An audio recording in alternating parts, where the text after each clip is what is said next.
उन्हाळ्यात शरीराला थंडावा देणारं कोकम तिवळ आज मी बनवणार आहे। त्यासाठी इथं लसणाच्या 7 ते 8 पाकळ्या ठेचून घेतलेल्या आहेत।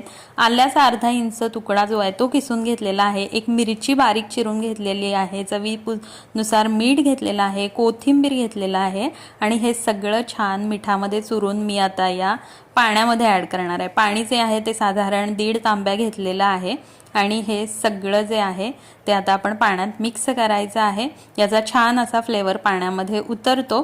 तर त्यानंतर यामध्ये मी ॲड करणार आहे कोकम सरबत। तर तुमच्याकडे कोकम सरबत नसेल तर तुम्ही कोकमाचा आगळ किंवा मग कोकम जे आहे ते पाण्यात भिजवून ते पाणी वापरलं तरीही चालेल।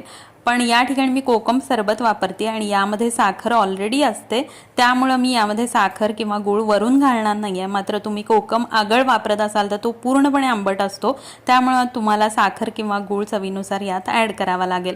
साधारण 2 छोट्या पळ्या मी या ठिकाणी कोकम सरबत ॲड केलेला आहे आणि आता हे अर्धा तास फ्रीजमध्ये ठेवायचं आहे। त्यानंतर हे गाळून किंवा मग अगदी असंच देखील तुम्ही पिण्यासाठी वापरू शकता। तुम्हाला रॉ जर का आल्याचा पुन्हा लसणाचा टेस्ट आवडत नसेल तर तुम्ही हे सरबत गाळून देखील घेऊ शकता आणि पचनास खूप मदत करतं। नक्की ट्राय करा।